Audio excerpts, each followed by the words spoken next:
Hola, esto es la mágica y ruidosa historia. Hay harto ruido ambiente, así que les voy a pedir paciencia y que no hagan caso nomás. Vamos a ver si se puede. Sí, siempre se puede, ¿cierto?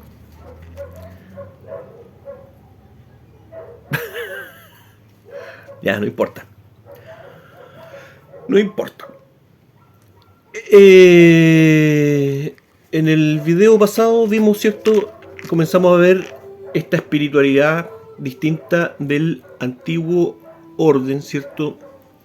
Y marcado por las monarquías sagradas, donde siempre hablamos de que la diferencia entre el antiguo orden y el actual es la espiritualidad, ¿ok? Pero no habíamos hablado acerca de, no habíamos comentado la espiritualidad del antiguo orden. Y empezamos en el video pasado, ¿cierto? Con este concepto de la creación, que ya nos daba algunas pistas, ¿ok? De que por lo menos el hombre antiguo consideraba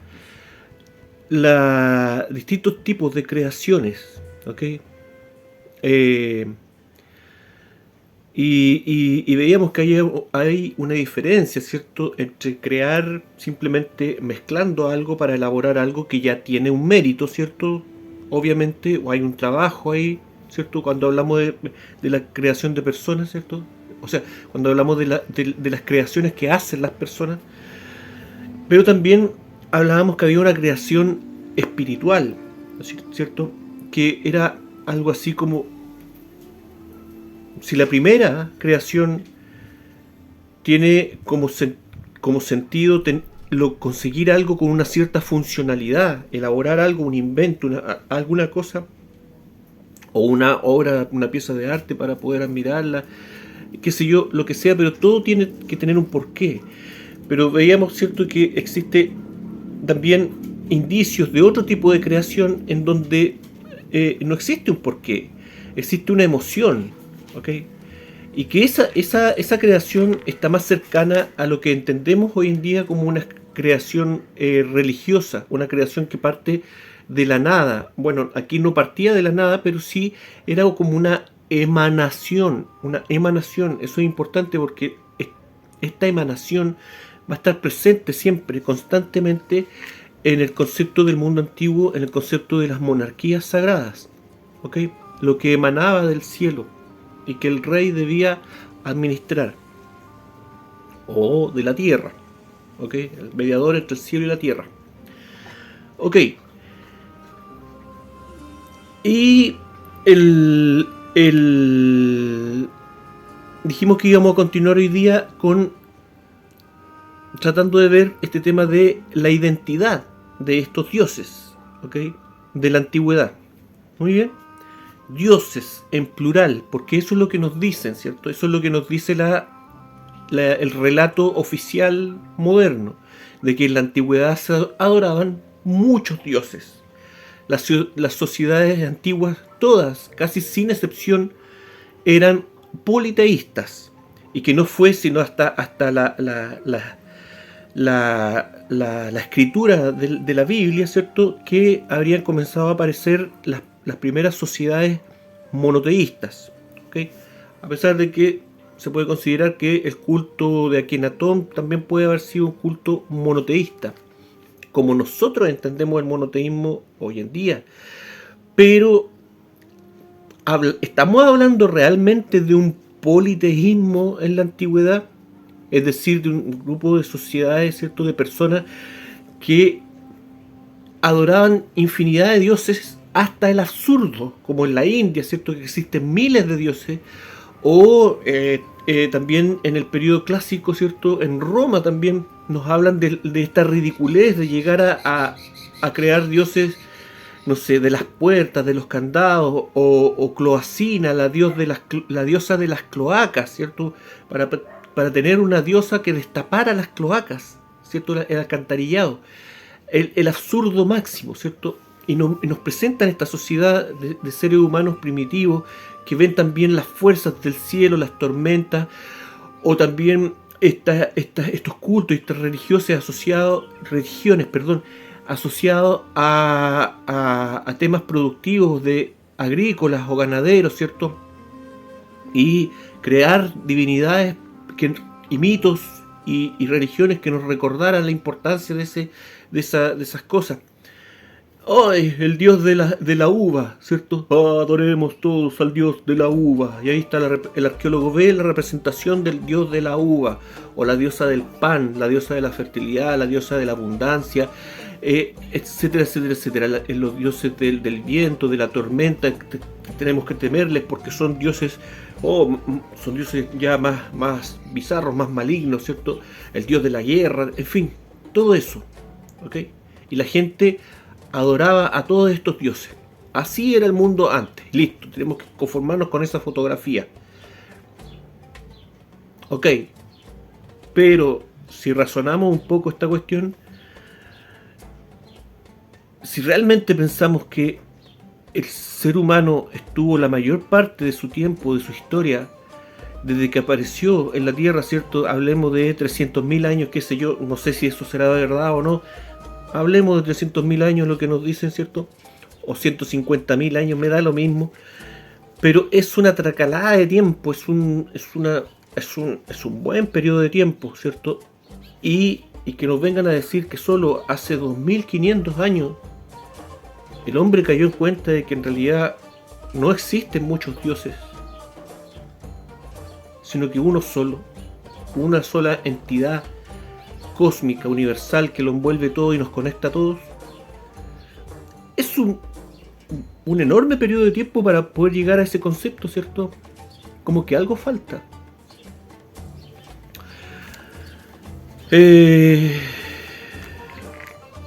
Sí, algo falta.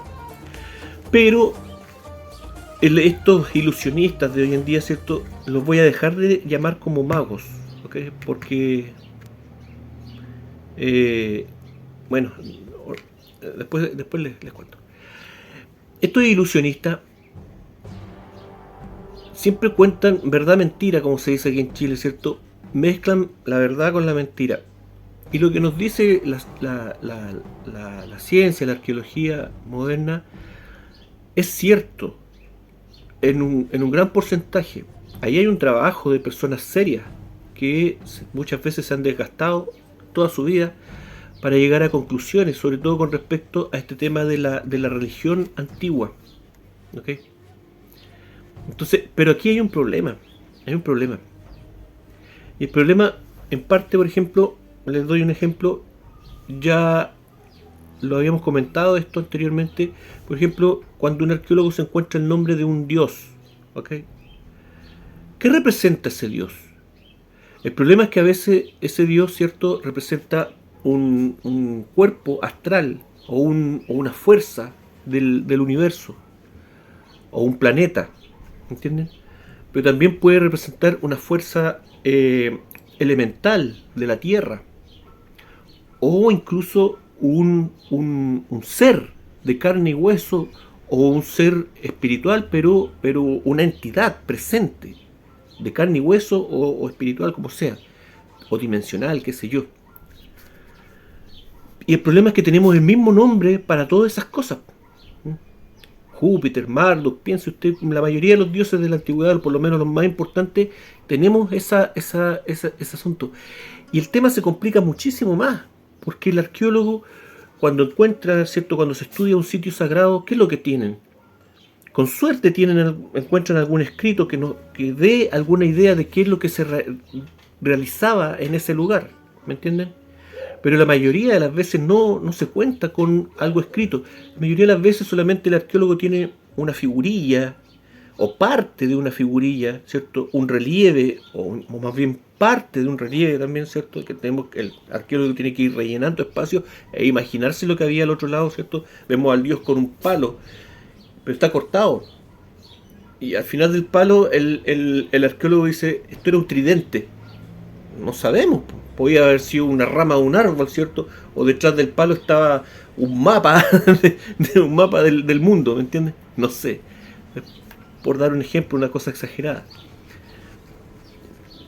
Un relieve, una pintura, qué sé yo, muy poco realmente a qué echarle mano.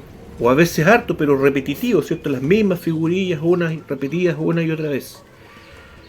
Entonces, a partir de eso, a partir de esas pruebas físicas y más, rellenando más también con algunas historias escritas, ¿cierto?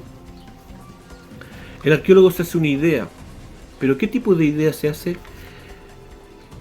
La idea que nos comunica la arqueología moderna acerca de la espiritualidad y la religión antigua es una idea exotérica del asunto, ¿ok? Con X, exotérica, ¿ok? Por lo tanto, cuando los arqueólogos nos dicen, no, si este mundo era muy simple, ¿cierto? Y aquí se adoraba al dios de la ganadería, al dios del río, al dios de la playa, al dios lo que sea, ¿me entienden? Y la gente lo adoraba, ¿cierto? Y la gente era muy simple, no nos están mintiendo, ¿ok?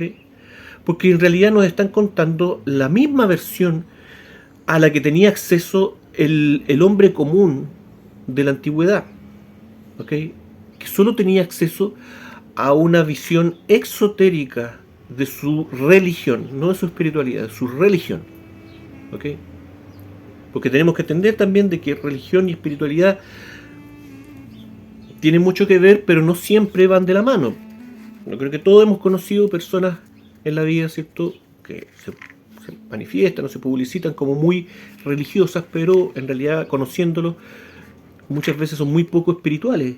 Y el caso contrario también se da muchas veces. En la antigüedad eso pasaba menos, ¿ok? Pasaba menos. Pero también pasaba.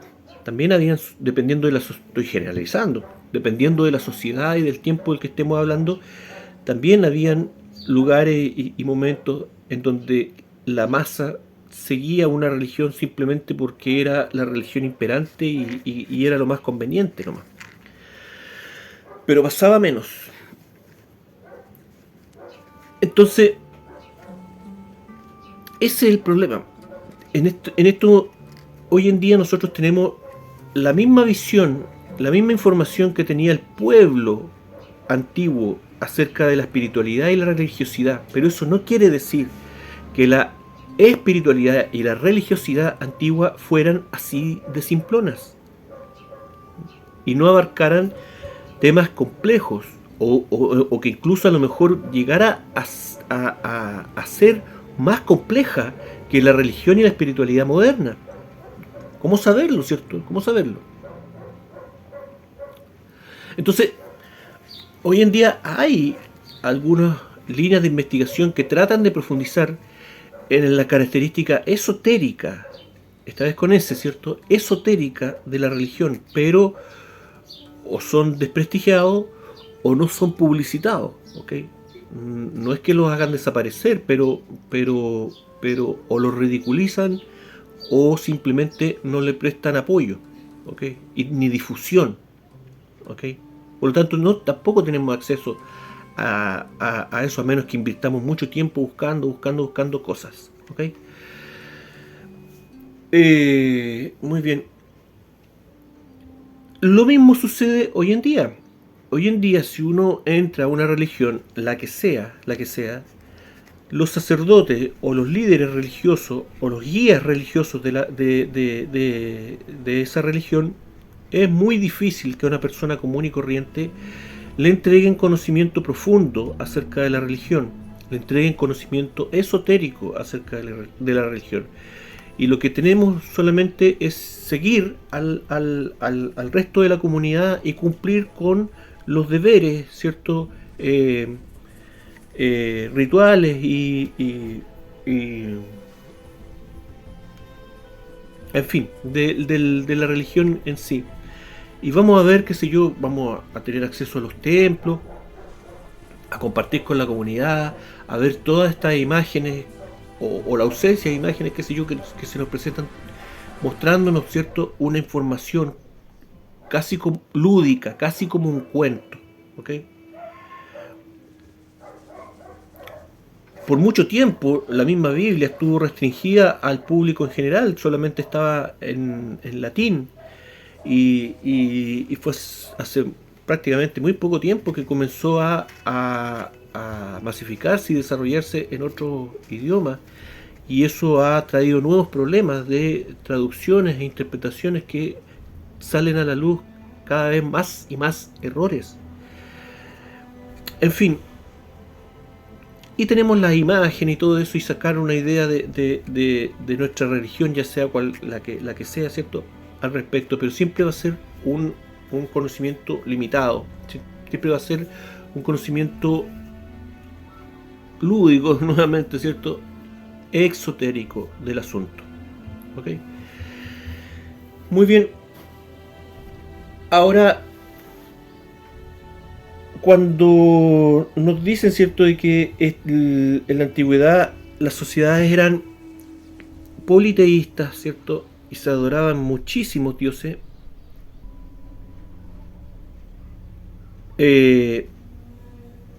hay que tomar en cuenta de que nuevamente en el mundo antiguo ni siquiera existía la palabra Dios, ¿ok? Y que hoy en día, ¿cierto?, los documentales, la historia oficial, las clases que nos dan en los colegios, ¿cierto?, nos hablan de los dioses del pasado y de los cultos y las religiones que tenían esos dioses. Pero no existía esa palabra, no era el concepto, ¿ok? Bueno, pero ¿y cuál era el concepto entonces? ¿Cómo vaya a traducir esas palabras? Si, oye, está bien, a lo mejor empleaban otra palabra, qué sé yo, pero da lo mismo. Ahí el culto está el templo, están los sacerdotes, era una religión. Por lo tanto, aquí estamos hablando de dioses. Ok, esto depende mucho de cómo se vea. Pero la palabra no era Dios. Se empleaban muchas otras palabras y que tenían que ver, con muchas cosas. ¿Ah? A veces tenían que ver con una autoridad, ¿cierto? Un poder, pero de un poder político, de autoridad, ¿cierto? Los jueces, ¿cierto? Pero otras veces no. Otras veces eran términos específicos, pero que se siguen traduciendo a veces como dioses hoy en día. En fin, pero no nos olvidemos de eso. La palabra Dios no existía en el pasado. O dioses, ¿me entiendes? Y esto yo creo que es importante porque tomar en cuenta de que en el pasado siempre existió, siempre el hombre estuvo consciente de que todo este ritualismo iba encaminado no a una divinidad, sino que a otra cosa, simplemente a un poder, a una potestad, pero no un Dios. Y en el mundo antiguo lo sabían, ¿okay? Por mucho que se creara una religión en torno a una entidad de algún tipo, estaba esta conciencia de que no estamos hablando aquí de algo universal, estamos hablando de algo focalizado, ¿entienden? Que tiene un límite, ¿okay? Y antiguamente lo sabían. Por lo tanto, desde ese punto de vista es más difícil decir abiertamente a ciencia cierta, ¿cierto?, de que en el mundo antiguo eran todos politeístas. No, porque mucho dependía, estos cultos y esta fe y esta adoración, mucho dependían de que esta entidad, que hoy día se le llama Dios o dioses, estas entidades cumplieran con lo que se les pedía. Si cumplían, obtenían una religión, un culto de parte de la comunidad. Si no respondían, eran simplemente descartados como un Dios vivo y prácticamente olvidados. Nunca se olvidaban completamente, pero prácticamente se olvidaban. Voy a poner un ejemplo que me estoy acordando.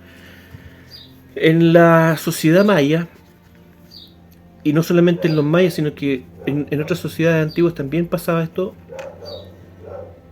Hablemos un poco, ¿cierto?, de las ciudades, la fundación de las ciudades.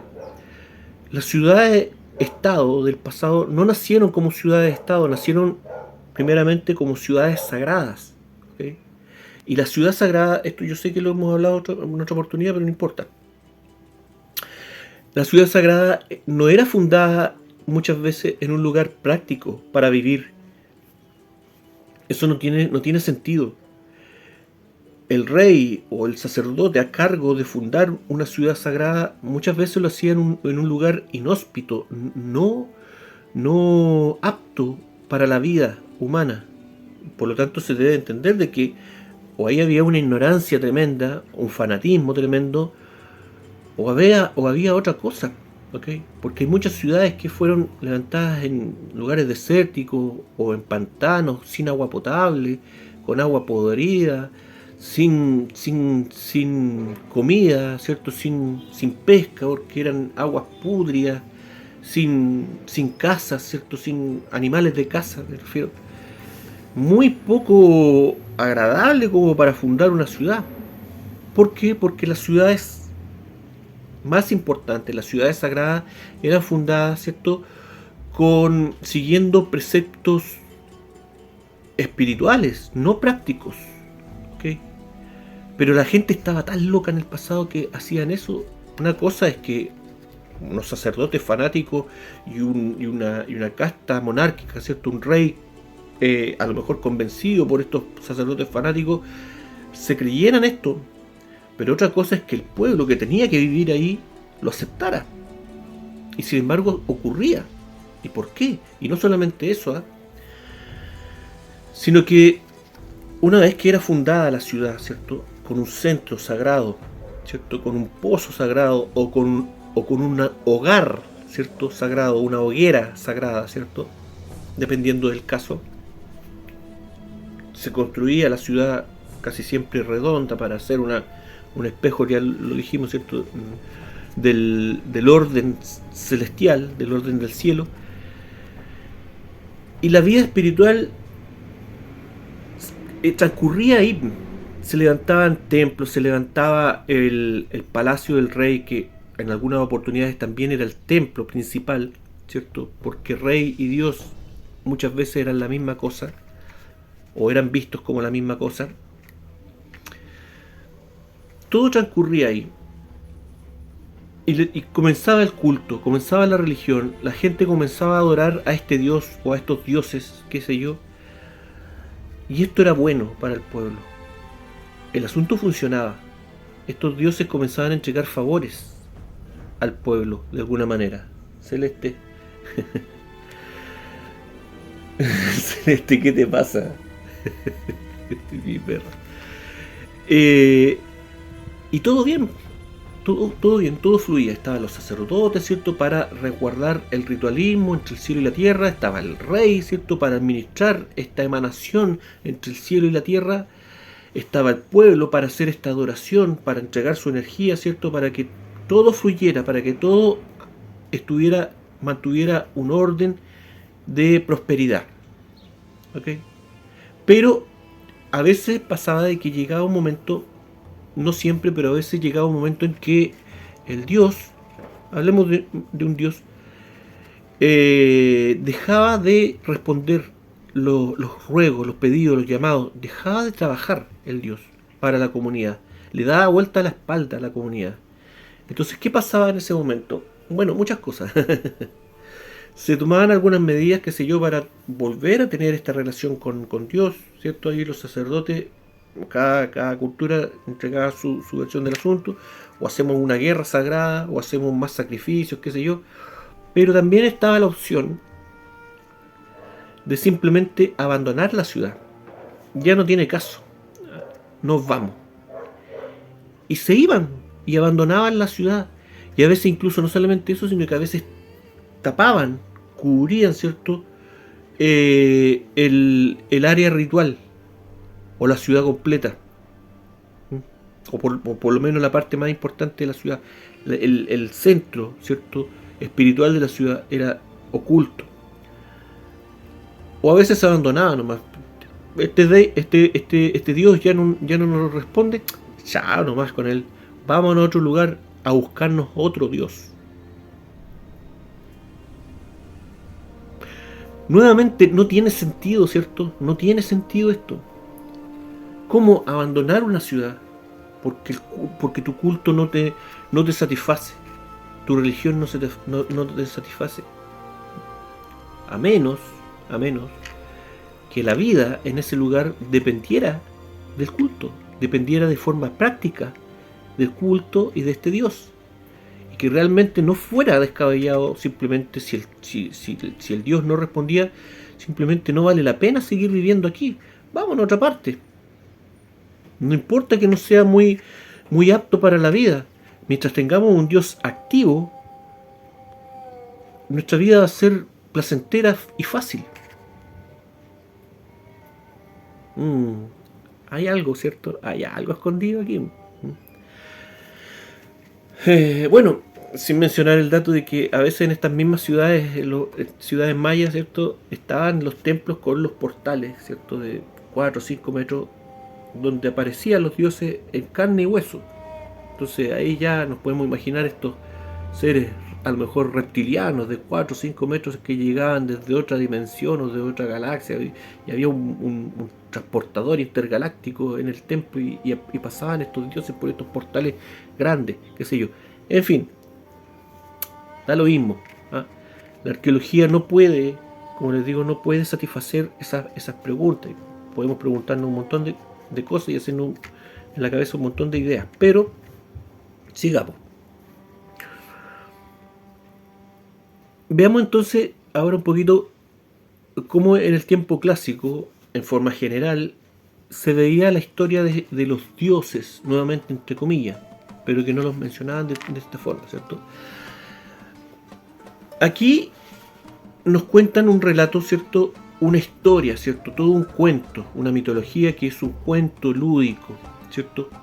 Con personajes, con buenos, con malos, con familias, problemas familiares, en fin, etcétera, etcétera, etcétera, etcétera. Distintos mitos, distintos relatos, distintas historias, pero en forma general tenemos distintas generaciones de dioses, ¿ok? Y que son distintos unos con otros. Tenemos una primera generación de dioses primigenios, los más antiguos y los más poderosos, ¿ok? Que siempre son dioses del cielo, pero de un cielo profundo, del universo, ¿me entienden? Y que mantienen guerra o entre ellos o a veces con su descendencia. Estos dioses tienen algún tipo de descendencia, ¿cierto? Tienen esbirros, ¿cierto? Que les nacen, y a veces tienen guerra con ellos o a veces tienen guerra entre ellos y se matan, ¿ok? Pero a un dios no se le puede matar realmente. Entonces nos dicen que están ahí como en estado de latencia, realmente, están durmiendo, están muertos pero durmiendo, dicen por ahí. ¿Ok? Estos dioses de la antigüedad, ¿cierto? Una primera generación, ¿ok? Luego tenemos una segunda generación, como nos dicen los griegos ya, de entidades pero que están en la tierra, ¿ok? Que están viviendo en la tierra, pero antes de que exista el hombre, ¿ok? Y ahí nos hablan de monstruosidades. Todas estas cosas generan monstruos de cientos de metros de alto, ¿ok?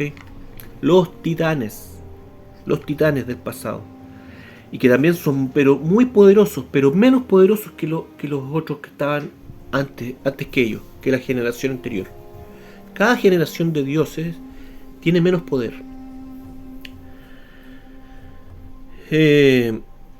Estos titanes en la cultura popular nos llegan hoy día, ¿cierto? En todas estas películas e historietas de monstruos gigantes, de los kaiju, ¿cierto? Los japoneses, ¿cierto? De Godzilla y sus amigos, y toda su mitología, toda su panteón de titanes, son titanes. Esto queda claro en la última película esta de King Kong contra Godzilla, ¿ok?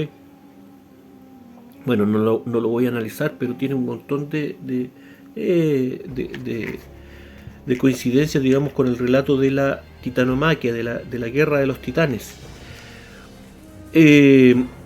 Son expulsados, ¿cierto?, al fondo de la tierra, y tienen relación también con energías, poderes, ¿cierto? Godzilla tiene relación con la energía atómica, ¿ok? Sus armas, tiene su aliento atómico y tiene también su pulso atómico, ¿ok? puras tonteras nomás de películas para niños, hombre. Ridículo. Además, Godzilla nació como una protesta japonesa, un símbolo de protesta en contra de los ataques atómicos de Estados Unidos en la Segunda Guerra Mundial. Sí, estamos de acuerdo, pero hay que ver la evolución del personaje. Los japoneses están conscientes, de los creadores, ¿cierto?, de que aquí revivieron una historia de un titán que viene a hacer justicia, entre comillas, de una manera muy extraña, ¿cierto? Nos están hablando de que se revivió un titán, ¿ok?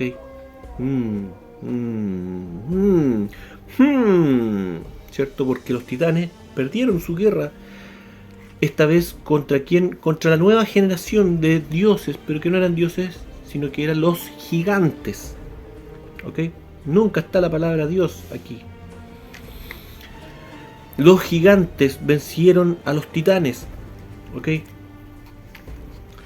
Y aquí recordar, ¿cierto? Yo sé que ya lo hablamos, pero recordar de que los gigantes no eran estos hombres de 2, 3, 4 metros de altura, ¿cierto? Los gigantes, los hijos de la tierra, eran seres angelicales, eran ángeles caídos, o como quiera usted verlo, y que se representaban en la antigüedad como soldados, guerreros clásicos de alto grado, digamos, óplitas, qué sé yo, ¿cierto? Con corazas, con pectorales, con sus faldones griegos o romanos a veces también. Así se les representaba a estos gigantes, a estos seres angelicales. Y esta iconografía se heredó también en el mundo cristiano y también en el mundo esotérico moderno, donde las cartas del tarot también muchas veces representan a los ángeles de esta manera, o a los arcángeles, ¿cierto?, guerreros, de esta manera, luchando, ¿cierto?, con su uniforme de soldado del periodo clásico, ¿ok? Ángeles muy hermosos, ¿ok? Eso eran los gigantes, ¿ok? Estamos hablando de seres angelicales. Pero aquí hay un detalle. Los gigantes, para poder ganar su guerra, tuvieron que recurrir a la ayuda humana. Necesitaron de la ayuda humana, ¿ok? Entonces, ¿en qué puede ayudar el hombre a estos seres angelicales, que tienen menos poder que los titanes, pero muchísimo más poder que los seres humanos? No hay nada en el hombre que realmente hay. Si uno sigue esta lógica, no hay nada en el hombre que realmente le sirviera a los gigantes. Nuestra tecnología, nuestras armas, nuestros servicios como soldados, nada de eso. ¿Por qué los gigantes necesitaban que participaran seres humanos en su guerra contra los titanes? Bueno, veámoslo un ratito más, ¿ok? Pero aquí estamos viendo, ¿cierto?, una línea, ¿cierto?, que nos habla de generaciones de dioses cada vez menos poderosos y cada vez más cercanos al hombre. Porque los titanes, por ejemplo, no tenían relación con el ser humano. El ser humano no tiene relación con los titanes. Y en la antigüedad no se le rendía culto a los titanes. Se los mencionaba, pero no se le levantaban templos ni nada de eso. A los gigantes sí. Los gigantes sí tenían un contacto con el ser humano. Los gigantes, ¿cierto? El ser humano aparece en este periodo de los gigantes, ¿ok? Entonces los gigantes siempre han tenido una relación con el ser humano. Y lo otro es que los gigantes, los olímpicos, ¿cierto?, todos estos dioses, nuevamente entre comillas, que están en el monte Olimpo, responden al hombre, responden al llamado del hombre, responden a sus ruegos, a sus súplicas, a sus oraciones. Hay una recompensa por tu adoración a ellos. Tú los adoras y ellos te responden y te benefician. Muy parecido, ¿cierto?, a lo que ocurría con las otras civilizaciones. Concepto con las otras civilizaciones. Y estos otros dioses, los titanes, y menos todavía los dioses estelares, los dioses universales, ¿cierto?, primigenios, los más antiguos, se sabía que existían, pero eran dioses muertos, que no tenían relación, nunca habían tenido relación con el ser humano, no, a lo mejor ni siquiera tenían conciencia de la existencia del ser humano. el hombre antiguo no estaba ni ahí con esos dioses, eran parte de la mitología nomás, pero como les digo, no había una relación con ellos, no generaban cultos, no generaban templos, no generaban religiones. Los que generaban todo eso eran los que servían, los que entregaban una prosperidad al hombre. ¿Ok? Vamos avanzando. Entonces, finalmente, ¿cuál será la identidad de los dioses del pasado? De los dioses, de estos jueces, de estos poderosos, de estas entidades, de estas potestades, de estas fuerzas. ¿Ok? Obviamente en esta historia, por ejemplo, los titanes tienen que ver con, bueno, los dioses primigenios, ¿cierto? Tienen que ver con estas fuerzas que están muy lejos, pero que son inmensamente poderosas, exponencialmente muchísimo más poderosas y terribles. Son fuerzas terribles, ¿cierto? Capaces de destruir a la humanidad así. ¿Ah? Pero están fuera de contacto con la humanidad. Tenemos a los titanes, ¿cierto? Que tenían, ¿cierto? Estaban o tenían relación, ¿cierto? Con las fuerzas telúricas, ¿ok? Como la de los terremotos. Claro que sí. Y están, ¿cierto? Perdieron la guerra y están no muertos, pero exiliados al centro de la Tierra, bajo la Tierra. Y tienen este poder, ¿cierto? Tienen estas fuerzas telúricas que se condicen con todo este tema de las líneas ley, ¿cierto? El flujo de energía, cruce de caminos, ¿cierto? De la Tierra, cruce de caminos donde se generan vórtices, ¿me entienden? Energéticos, y que tienen su espejo en el cielo. O la Tierra es el espejo de este mapa estelar. ¿Ok? Entonces ya empieza a tomar forma de que los sacerdotes tienen una funcionalidad de mantener el contacto entre el cielo y la tierra.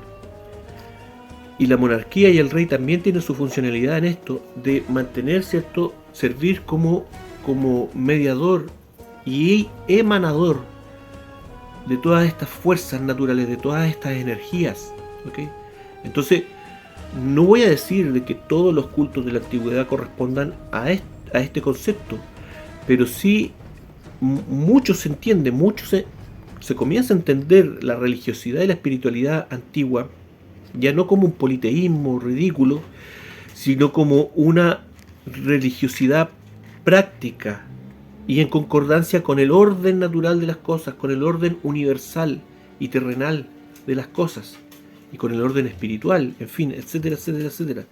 Porque aquí, en vez de dioses, aquí estamos hablando de fuerzas naturales que eran utilizadas de alguna manera en la antigüedad y utilizadas y controladas a través de todo este conocimiento sagrado, ¿cierto? A través de toda esta matemática sagrada, todas estas ciencias sagradas de la antigüedad, ¿cierto? Toda esta geometría, toda esta geografía sagrada,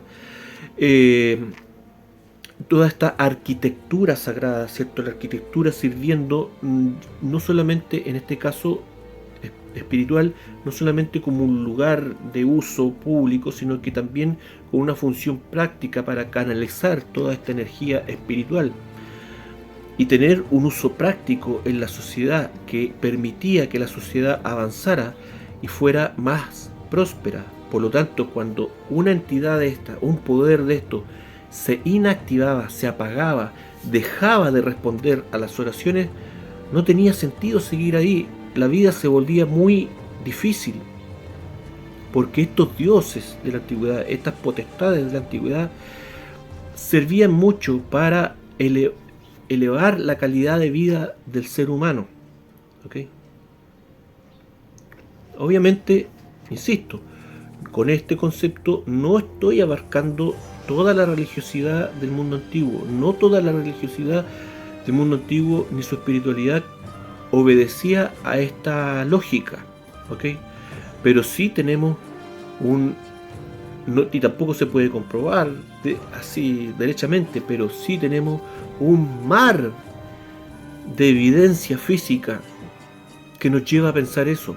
¿Okay? Aquí no estamos hablando de una mera conspiración ridícula, aquí estamos hablando de evidencia física enorme cuando hablamos de la arquitectura antigua, que es lo que nos quedó. ¿Okay? Y cuando se comienza a entender de que es una ridiculez pensar que toda la sociedad del pasado, antes de la era industrial, antes de constar con una energía industrial, ¿cierto? Y con maquinaria industrial, de ahí hacia atrás, todas las sociedades a caballo, digamos, que no tenían más que caballos como fuerza de tiro, y a veces ni siquiera eso, fueran capaces de construir la arquitectura antigua sagrada. Desde el tiempo de los egipcios y anterior a eso, hasta yo diría hasta el siglo XVII, tenemos arquitectura imposible sin industrialización. Y nos meten el dedo en la boca una y otra vez para que aceptemos una reverenda estupidez, entregándonos teorías absolutamente ridículas, como por ejemplo la explicación a las pirámides mayas. ¿Okay? Antes no teníamos conciencia de que la cantidad de pirámides mayas que existen en Centroamérica y en el sur de México son exponencialmente muchísimas más de las que antes se conocían, ¿cierto? Y ahora por otros medios de exploración satelital y qué sé yo, otros avances, se han encontrado todas estas construcciones, cientos de pirámides esparcidas en la selva, ¿cierto? En lugares que muy difícil llegar y que por lo tanto se han empezado a estudiar, pero muy lentamente porque hay dificultades y a lo mejor otras cosas también. Pero en fin, para el que no conozca, ¿cierto?, el asunto, busque por ejemplo el tema de la ciudad de El Mirador, ¿cierto? Y ahí se van a encontrar con este tema cientos de pirámides construidas, por lo que nos dicen, ¿cierto?, por una sociedad que ni siquiera había llegado a la era del bronce, construidas por una sociedad que el único adelanto que tenía era la agricultura prácticamente y nada más. Ni siquiera tenían animales de tiro, ¿ok? No contaban ni con caballos, ni con una llama, por último, como los incas, nada, no tenían nada de eso. Entonces, ¿cómo nos explican la proliferación de esta enorme cantidad de construcciones, ¿cierto?, megalíticas? La explicación que nos dan es absolutamente absurda. Nos dicen que toda la comunidad aportaba en construir una pirámide, ¿cierto?, transportando una piedra de forma manual, usando fuerza humana, tracción humana para construir esas pirámides. O sea, intragable. Aquí estamos hablando de un asunto en que la ciencia se vuelve absolutamente absurda. ¿Okay? No sé, pues, ya mi amor, vamos a cooperar con la construcción de la pirámide del viento. Yo me llevo la roca de 1 tonelada, usted llévese la de 500 kilos y el niño que se lleve la de 200 kilos. Vamos, empecemos a trepar la montaña para hacer la pirámide que nos están pidiendo arriba. Intragable. Y bueno, documentales con respecto a estas incoherencias, montones. Simplemente no es racional pensar de que en el mundo antiguo existiera toda esta arquitectura magnífica sin industrialización, sin acceso a un tipo de energía controlada e industrializada de alguna manera. ¿Ok? Absolutamente imposible. Por lo tanto, ahí creo yo nacen teorías que pueden ser consideradas, dependiendo de cómo lo tome cada quien, pueden ser consideradas muy descabelladas, pero que ante la ausencia de explicaciones racionales con respecto a este asunto, no queda más alternativa que comenzar a pensar y ver que esta arquitectura del pasado en todos los continentes obedecía a una canalización de energías que eran utilizadas por estas personas del mundo antiguo y que necesitaban de una interacción entre esta energía y el ser humano para que fueran activadas de alguna manera. Necesitaban estos dioses una adoración, necesitaban para poder existir, es decir, para poder ser creados, ¿cierto? En el concepto antiguo de la creación, para poder tener una funcionalidad, necesitaban que el ser humano pensara en ellos, ¿ok? Y me acuerdo, para reflejar un poco eso, me acuerdo de este tema de la pintura ¿cierto? De la creación de Miguel Ángel, ¿cierto? En el Vaticano, el mural donde está ahí Adán con Dios que casi se tocan los dedos, ¿cierto? Y que ahora hacen la referencia de que toda la parte donde está Dios y algunos seres angelicales en realidad es Miguel Ángel colocó ahí, ¿cierto? Un retrato de un cerebro humano, ¿ok? Dando a entender de que el hombre crea a Dios, ¿me entienden? Claro, una idea muy renacentista, una idea muy humanista de este asunto, pero que no abarca todo el espectro, simplemente abarca el espectro del que le estoy contando ahora, ¿cierto? De estos dioses funcionales, ¿ok? Pero obviamente existe una espiritualidad más compleja, que va más allá de este asunto, ya lo vimos. Este tema de la magia, del conocimiento mágico, ¿cierto? Va por capas. Y tenemos la parte más baja, ¿cierto? De la magia y del mago, ¿cierto?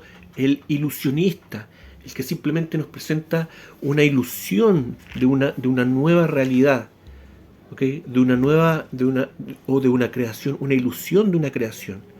Luego tenemos al mago del mundo antiguo, que tenía acceso a conocimiento científico y a través de eso elaboraba, ¿cierto?, cosas nuevas, tecnología nueva, pero a partir de un conocimiento científico sagrado en ese tiempo, ¿ok?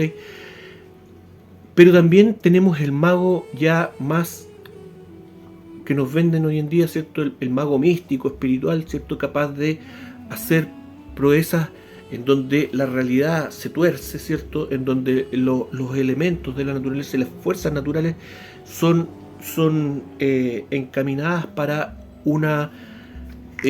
para un propósito del mago, ¿cierto? Tenemos ahí el mago así encendiendo una luz energética, viajando a través del tiempo, en fin, haciendo maravillas. Todo depende simplemente de un nivel de conocimiento mágico y, como les decía en el video pasado, separado la parte material de la parte mental, de la parte espiritual, ciencia, arte y religión, ¿ok? Con todo eso se puede hacer magia, y si es con las tres cosas juntas, mejor todavía. Puedes comenzar a hacer magia de verdad, ¿cierto? Como aparece en algunas películas, ¿cierto? Cuando hacen ese comentario, hoy hace tiempo que no veía magia de verdad.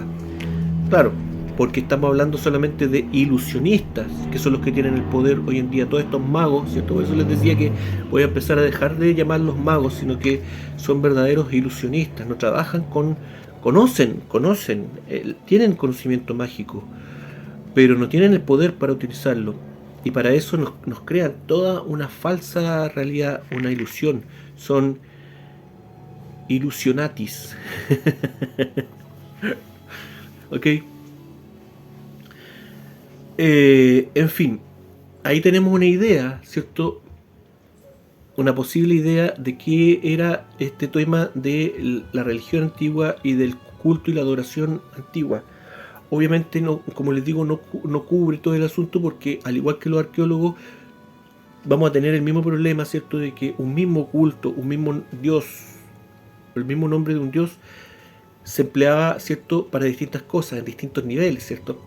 Al pueblo se le enseñaba el tema de forma exotérica, pero hay distintas capas para irse adentrando en una profundidad de conocimiento cada vez más complejo. Claro. Entonces pero también tenemos con esto voy a terminar, con respecto a la identidad de estos dioses, también tenemos que entender de que por lo menos en la antigüedad estamos hablando de cosas distintas, ¿ok? Y cuando hablamos de relación material con algunas cosas, muchas veces estamos hablando de entidades, ¿cierto? Cuando nos hablan de estos seres reptilianos y todo asunto, ¿serán seres de carne y hueso? ¿Serán entidades espirituales? No lo sé, pero eso abarca un área, ¿ok? Cuando estamos hablando de la mente del ser humano, ¿cierto? Estamos hablando de otra área de dioses que están en concordancia, en contacto con la mente humana, ¿cierto? Y aquí viene un concepto más complicado, ¿cierto? De que habrán energías naturales, universales, que pueden influir en nuestra mente, o nosotros influir en estas energías, en este orden natural de las cosas. Eso era lo otro que les quería decir.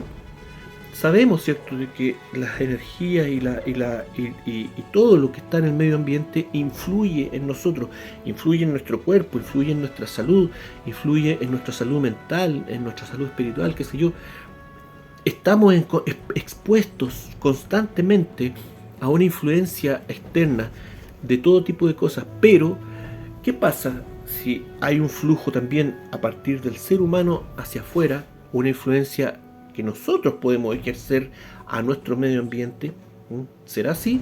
Bueno, el mundo mágico, el mundo sacerdotal y el mundo chamánico nos indican eso, de que de alguna manera, ¿cierto?, los chamanes que podían canalizar de alguna manera las fuerzas naturales, ¿ok?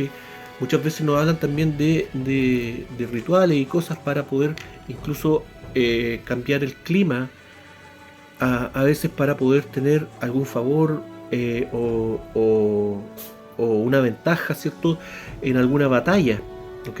Y tener la ventaja de poder incluso cambiar el clima. Los magos, los sacerdotes de algunos reyes podían hacerlo. En la Biblia también, ¿cierto?, en el libro de Éxodo podemos ver también algunas maravillas relacionadas con estos temas, pero no me voy a meter ahí.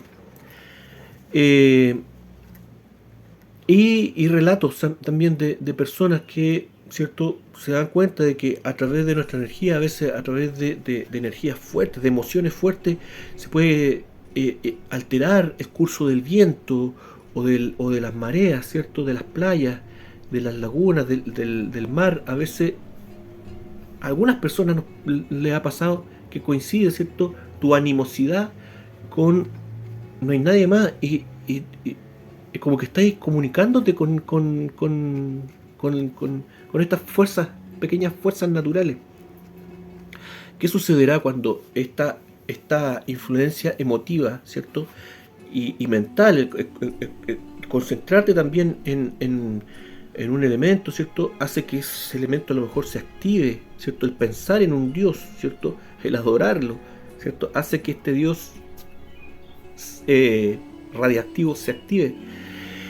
¿Y qué pasará cuando estamos hablando de más personas, ¿cierto? Volvamos a la idea de Monster Inc., ¿cierto? Cuando termina la película y recurren a la felicidad, a la euforia de los niños, ¿cierto? Lo decíamos en el video pasado.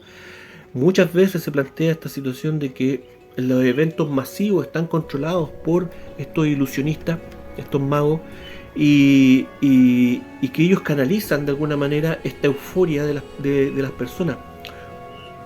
Me llama la atención, por ejemplo, el tema de que esté presente el símbolo de su Dios, el ojo, ¿cierto? El ojo que todo lo ve, que es la representación del Dios de estas personas, que esté presente prácticamente en todos los espectáculos masivos, por lo menos los más importantes en el mundo, incluso hasta en nuestro charro festival de Viña también está presente el ojo que todo lo ve en el escenario, ¿cierto? Lo colocan en una pantalla o lo colocan como parte del escenario para que se vea desde atrás. Ya no es una coincidencia, están todos los espectáculos masivos e importantes, ¿ah? A mí una vez me eliminaron un video aquí, YouTube me eliminó un video donde yo hacía un comentario de esta comediante, ¿cómo se llama? La Belenaza, una tipa absolutamente ordinaria, ¿cierto? Y yo hacía un comentario acerca de su show. en una parte donde ella empieza a hablar acerca de la maternidad y empieza a hablar de lo terrible que es la maternidad, ¿cierto? Y empieza a comparar la maternidad con el acto de defecar. Entonces empieza a decir de que las madres cagan, ¿me entienden? Que a ella la habían cagado, ¿me entienden? Que ser madre era lo mismo, parir un hijo era cagar, y la gente se reía de eso, porque obviamente lo hacen de forma graciosa, habrá que reírse de eso, yo no entiendo. Pero el asunto es que ella dentro de su repertorio iba cada vez aumentando más su euforia, hasta que llega un momento en donde llama a Dios, porque a ella le pasan tantas cosas malas, o sea, la sociedad está contra ella y le pasan tantas cosas malas que ella en un momento llega, se revela y grita, ¡Dios! ¿Ah? ¿Por qué me cagaste? Una cosa así, ¿ok? Y en ese momento la pantalla de la transmisión se alejó, ¿cierto? Y mostraba a esta mujer, ¿cierto? Pequeñita, ¿cierto? Gritándole a Dios y atrás el ojo que todo lo ve. Fue solamente un instante, pero ustedes creen que eso es... La rutina está en YouTube, si es que la quieren ver, porque si la coloco de nuevo me van a volver a eliminar el video. ¿Ustedes creen que realmente eso es simplemente coincidencia? No, pues está todo coordinado en este asunto. En la televisión no hay un segundo en la televisión que esté fuera de control. Tienen que llamar a su Dios y tienen que exponerlo y tienen que hacerlo en un momento de euforia de la gente, en el pic del acto. Tiene que quedar este asunto. Hace unos años atrás también se viralizó una foto que puede ser trucada, no sé, nada, lo mismo, un ejemplo nomás, de un show de la Teletón, ¿cierto? También donde no sé qué artista estaba participando y también la gente con mucha euforia, y salía una foto y arriba del escenario, producto de las luces, obviamente puede ser una ilusión óptica, pero se creaba un rostro muy extraño, un rostro muy como feliz, ¿me entiendes? Muy feliz, pero también un efecto muy muy extraño, y que daba una cosa ver la imagen, porque no se veía trucada, y comenzaron los comentarios, ¿cierto?, de que eso realmente es un egregor, un montón de cosas. En fin, lo coloco como ejemplo de esta posibilidad de que la energía humana, la energía mental, ¿cierto?, humana, active estas esencias, estas potestades, estos elementos, estas fuerzas naturales, ¿ok? Y que estos ilusionistas, estos magos, después de la Segunda Guerra Mundial, ¿cierto?, activaron otro tipo de fuerzas, a otro tipo de dioses, a los que no se les rendía culto en la antigüedad, que estaban muertos pero durmiendo, estos titanes, ¿cierto? Y aparece la bomba atómica, ¿cierto? Aparece Godzilla en el mundo. Tal vez un titán que estaba prohibido despertar, pero estos personajes lo despertaron. Y ya un poco antes de la Primera Guerra Mundial, cuando ya el antiguo orden mundial estaba en constante decadencia, comienza esta lucha, ¿cierto? Hay muchos canales dedicados a estudiar, a recopilar, ¿cierto?, la tecnología de este periodo de fines del siglo XIX y principios del siglo XX, donde hay muchas cosas que no cuadran, mucha tecnología que aparece ahora, pero que ya existía en ese tiempo, y de hecho toda la tecnología hogareña de hoy en día ya estaba a principios del siglo XX o a finales del siglo XIX, pero solamente se comienza a masificar después de la Segunda Guerra Mundial, cuando, ¿cierto?, el nuevo orden mundial finalmente gana sobre el antiguo orden mundial. Solamente en ese momento se masifica el uso de los electrodomésticos y de un montón de otras cosas. Sin ir más lejos, ¿cierto?, aquí en Concepción, a principios de siglo, ¿cierto?, y en Talcahuano igual, la disputa que había acerca de qué tipo de energía se iba a utilizar para el alumbrado público. Y aparece en la historia de Concepción, ¿cierto?, que se presentan en las dos propuestas, digamos, de postes de electricidad, ¿cierto?, y postes de luz de gas, ¿ok? Y muchos me van a decir, pues soy tonto, si esas son postes de alumbrado que había antes con gas natural. ¿Sí? ¿En serio? Hay muchas dudas al respecto, ¿cierto? Y sobre todo las fotografías que hay de antes con esos postes que se comenzaron a utilizar en un momento los dos sistemas, ¿ok? Y rendían prácticamente lo mismo, pero se eliminó uno, ¿por qué? Por presiones políticas. Y ese que se eliminó, incluso hubo quejas porque era mejor que el otro en el sentido de que era inalámbrico. ¿Okay? Entonces la ciudad se veía muchísimo más fea con el sistema eléctrico que tenemos hoy en día y no con el de la luz de gas. Una vez paseando por ahí por el Cerro La Virgen, también una persona me mostró, me dijo, mira, aquí hay unos postes de alumbrado público que son medio raros. Claro, eran de estos de luz de gas. Y en el Cerro La Virgen, y súper escondido así, y si tú pasas y no te lo muestran, pasáis de largo porque se confunden con el bosque. Y también se pueden ver restos de este asunto también en los puentes más antiguos aquí de la zona. ¿Okay? En fin, comienza, hay todo un tema, ya me pasé de la hora, no me quiero seguir alargando, hay todo un tema, pero a partir de la Segunda Guerra Mundial, estos muchachones comienzan a revivir a estos dioses de la antigüedad, a estos titanes que estaban durmiendo, y comienzan a utilizar otro tipo de energía para nuestro nuevo orden, una energía que también pueden pasar por un medidor y la pueden cobrar, no como en el antiguo orden donde todos estos cultos, toda esta emanación, ¿cierto?, era absolutamente gratis. Se me va algo importante, pero bueno, como siempre, podemos seguir más adelante redondeando esta idea, ¿ok? Insisto que con esto no quiero darle explicación a toda la religiosidad antigua, a todos los cultos antiguos, pero creo que algo de esto hay. Y me faltó hablar, ¿cierto?, de los dioses más antiguos y del concepto más universal de la divinidad en el pasado, pero ese ya es un tema ya que tenemos que verlo un poquito con más tiempo. Gracias, esto fue La Mágica Historia. Que estén todos bien, cuídense mucho.